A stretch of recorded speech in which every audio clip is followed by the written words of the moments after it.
Hi, I'm Andrew Suter for your KWSC News. Gunshots have been reported near a church that police have been using as a staging area in the hunt for a suspect in the shooting deaths of 4 people at a Waffle House in Tennessee. Late Monday morning, the Tennessean reported multiple shots were fired near Burnett Chapel Church of Christ. It was unclear whether the shots were connected to the search of the 29-year-old suspect. And this is Evelyn Knox with the SAC Assault Awareness Event. Hi, I'm Andrea Larson, and I'm a member of the women's basketball team here at Wayne State College. I'm currently a junior, going to be a senior. I'm also a member of SAC, which stands for Student Athlete Advisory Committee. And what that is basically what it stands for, kind of like the student council of the athletes on campus. Each team is represented by 2 team members, and we all make up the committee. And basically we just talk about a bunch of, current events going on amongst all the teams and just how we can better each individual program. Our most recent initiative has been Fill the Hill, and it's on Us campaign. And SAC has different initiatives nationwide that all the organizations try to do different events for.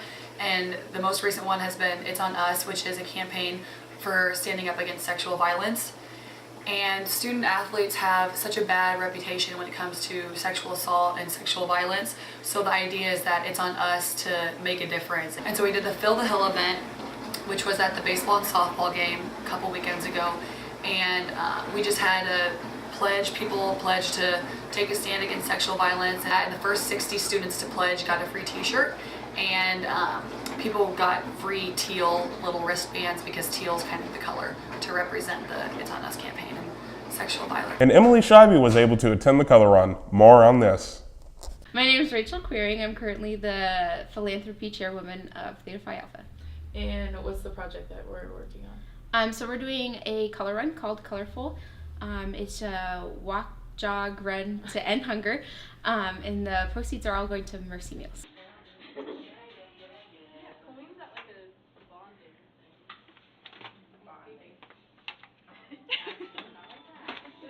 What is Mercy Meals?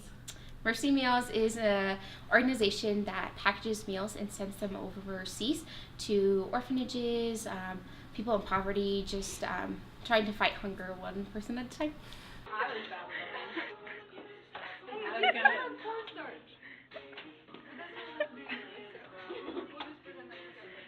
Okay. And then what all goes into making the color for the color run? So it's a super simple recipe. It's non-toxic. So it's basically just cornstarch, water, and food coloring, and just mix it all up and dry it out, and then throw it at you. Okay, just go ahead.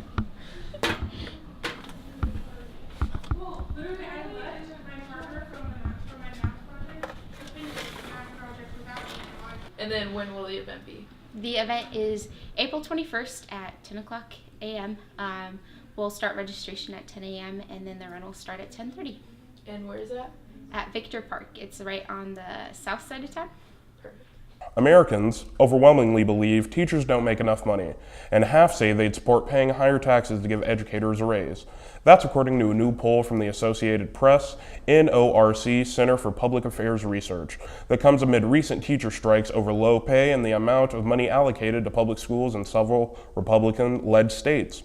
The poll found that parents and those without children are about as likely to think teachers are paid too little. With the honors program coming up, Tess Rickey has more. This is Tess Rickey with KWSC.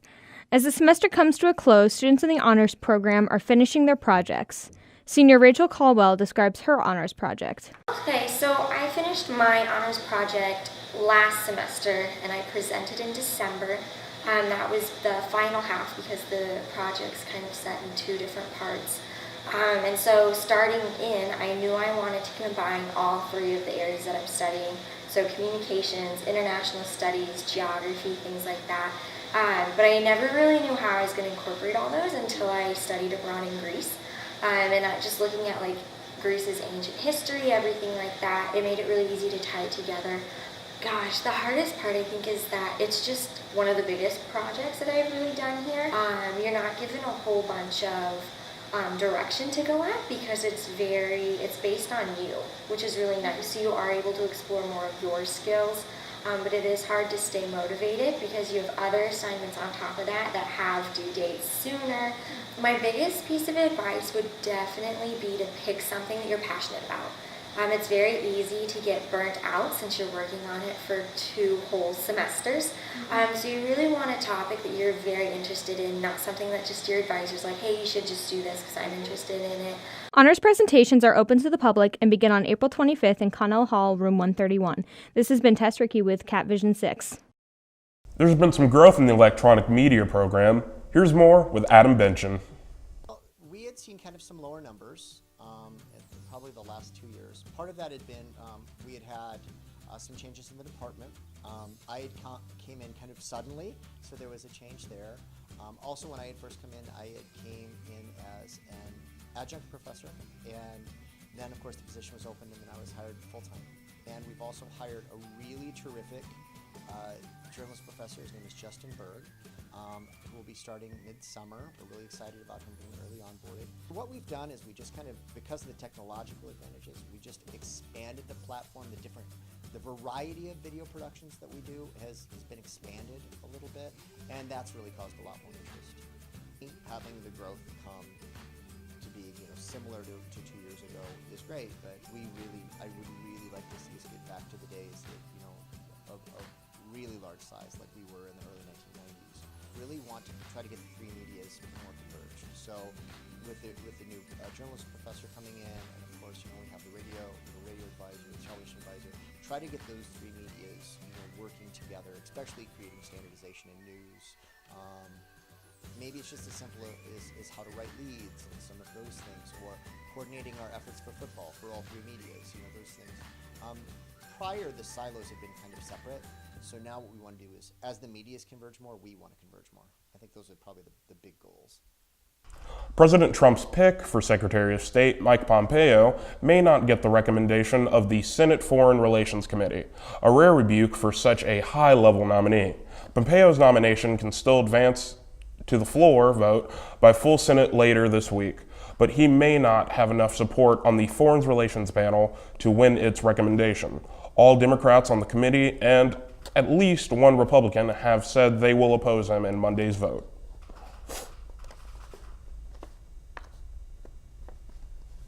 And with the growth of new businesses, here's more information with Corey Siebert. And so we had a small commercial popper just to get kids started with it if they needed to, they weren't cooperating, that kind of thing. Hey, we'll make popcorn, that kind of thing. So, and it just kind of grew from there, dabbling in other flavors and that type of thing. They've just gotten this commercial building downtown in Wayne, so we had the space, so we decided, well, we'll give it a go. We opened the weekend of Chicken Days in July of 2017. It's approaching 100, if not over 100. I mean, we don't have them all the time, obviously, but she comes up with a lot of them, and then usually it comes down to she hands it to me to, here, make it. I mean, you take inspiration from other food a lot of the times. We have a number of retro candies, glass bottle sodas, cotton candy, do snow cones as well. That's the bulk of the stuff that we do. We do have 2 places in O'Neill that sell it. We have several places in Wakefield that sell it. So we do have a few wholesale accounts that do. It's mostly been a surprise is how great the response has been. Community has been great about it. That's been the biggest thing, is that the Wayne community has been very supportive, and our neighbors too. Rustic Treasures and Mark and Lucas, those guys, along with Johnny Bird. It's been huge. They've helped out a lot, so it's a good environment down here. It makes a big difference. There's been more changes to the Gen Ed program. More on that. And here I am with Will Slotman, who is a senior in sports management here at Wayne State College. Mr. Slotman, what do you think of today's general education standards? Our general education standards are very wishy-washy at best. We could come up with a lot more common sense ideas that work well in our majors and our fields that have practical applications and that don't break the bank as far as tuition goes. As far as student tuition, okay. Yes. Now you are aware that Wayne State College is dropping or is making degrees or general education so that it goes from 41 hours to 30 hours. What do you think of this? This actually will be a very good idea, and it's very helpful because not only does it release the financial burden from the students as far as finding classes that just meet the minimum requirements to move on in their education. It also gives the more leeway for faculty members to teach different areas that still fall within their expertise as well. All right, that's very, very insightful. Right here we have Quinn Madison. He is a sophomore in construction management. Well, what do you think of today's general education standards? I think that there's probably a little too many credit hours. It got excessive to fill up all of them. Once you got a couple done, you'd realize that you'd need to do more and kind of absurd classes. All right. And you are aware that Wayne State College is changing their credit hours for gen eds from 41 hours to 30 hours. What do you think of this? I like it. It lets me take more required classes for my major, so I can focus more on what I will be doing in the future than some stuff I may not need to know. All right. This is Dave Beck from the Wayne Center. Heading back to you.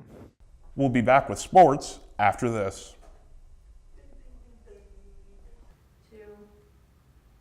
I'm Andrew Eaton with your Cat Sports Update. The first round of the NBA playoffs are about to wrap up this weekend. The Golden State Warriors and New Orleans Pelicans are the only two teams that have advanced in the second round in the West, and the Philadelphia 76ers represent the East. Multiple series games are at 2 games apiece, and Game 5 is crucial, as history shows teams that win go on to win the series 83% of the time. These critical Game 5 matchups include the Washington Wizards versus the Toronto Raptors and the Indiana Pacers versus the Cleveland Cavaliers. The Houston Rockets and Utah Jazz are up 3-1 over the Minnesota Timberwolves and the Oklahoma City Thunder, respectively. The Boston Celtics lead their series against the Milwaukee Bucks 3-2.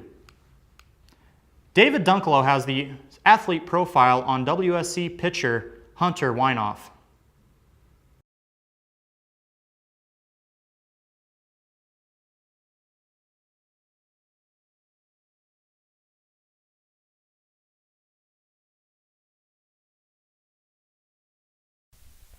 I'm David Dunklow, interviewing sophomore WSC pitcher Hunter Wineoff. Okay, Hunter, first thing I'd like to ask you is why baseball? Baseball has just been a huge part of my life, and growing up I played so many different sports, and baseball was just the one I knew I was going to play, and I loved it every day of it, so that's why baseball. Why Wayne State? Chose Wayne State because I had several college offers, and Wayne was just the most cost efficient, and it was the best one I liked. Campus was awesome, coaches were great, teammates were cool, so why not Wayne? If you didn't play baseball, would you still come to Wayne? I'm from Illinois, so I probably wouldn't be in Wayne, Nebraska, but I don't know. It's a good campus. I like it. So did you always plan on playing baseball in college? Or? Yeah. So from a very young age, I just kind of knew that was the sport I wanted to do and stuff like that. So that's what I wanted to do. What else do I have? What has been your favorite baseball moment for you at Wayne State? My favorite moment here is not too long ago. I pitched against Minnesota Duluth, and I almost threw a no-hitter. I threw a one-hitter of 7 innings, and I can't remember how many strikeouts I had, but I know I had no walks or something like that. So that was a cool moment for me. My team was really excited, and that's what I like, is, getting my team excited. So that's what I like. Thank you, Hunter, for agreeing to this interview with me. A panel tasked with reforming college basketball says the NCAA should work to end the one-and-done era and punish coaches and programs that cheat more harshly. The Commission on College Basketball, led by former Secretary of State Condoleezza Rice, is calling for sweeping reforms that include barring cheating in coaches for life and certifying agents who deal with players. The Independent Commission released a detailed 80-page report Wednesday, 7 months after the NCAA formed the group to respond to a federal corruption investigation that rocked college basketball. 10 people, including some assistant coaches, have been charged in bribery and kickback schemes. High-profile programs such as Arizona, Louisville, and Kansas have been tied to possible NCAA violations. The commission offered harsh assessments of NCAA enforcement. It says the environment surrounding college basketball encourages people to cheat. NCAA President Mark Emmert says he hopes legislation is there to implement some recommendations made by the commission on college basketball, and that can be voted again in August. And we will be right back after these messages. Imagine. What if every week you had something fun, social, and challenging to look forward to? Few things match the teamwork and creative freedom that can be found while playing Dungeons & Dragons. Dungeons & Dragons Club is a community to help D&D players find each other and get organized. It is open to players of all experience levels and playstyles. They host workshops teaching people how to play or DM. They help match up similar players for campaigns. And they have a community library to lend out books and dice. The club presents opportunities for writing, acting, art, and contributing to campus events. Plus, it's hard not to make friends while problem solving and causing shenanigans with your adventuring group. The possibilities are only limited by your imagination. Dungeons & Dragons Club meets Wednesdays at 5:30 p.m. in the Meadowlark Room, 2nd floor of the Student Center. If you still aren't sure if D&D Club is right for you, just roll for it.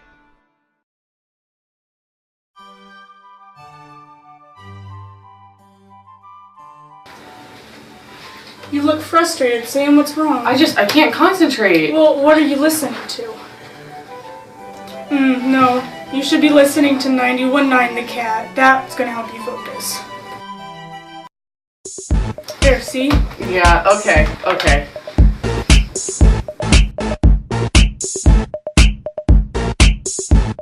The WSC spring football game took place last Saturday. Athlete Daquan Samuel has the inside scoop. The Wayne State Wildcat football team will be back on the field this Saturday, April 21st at 1 p.m. to host their annual spring game. The Wildcats are excited to be back on the field for the first time since their 28-10 victory over the Upper Iowa Peacocks last season. The offense will be wearing gold and the defense will be wearing black. Last season, the offense edged out the defense 31-30 in the spring game. Pretty good. I mean, we're putting in pretty good work as a specialist, kickers, snappers. Team's looking good. Man, spring ball is going good. Getting prepared for that last season. It means everything right now, really. Getting the team ready. Prepared to fight. It's been a good spring, man. You know, we're getting a lot better over the last few weeks, but the weather hasn't cooperated too well.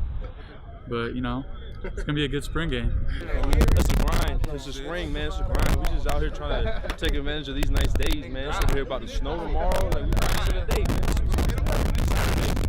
April 21st, spring game today. You know, we're going to have a lot of recruits here than we ever had, probably. You know, after we lost a lot of seniors, but I think we got some great guys coming back, some new guys coming in, especially in the fall. So I think I'm excited for the fall. It should be fun.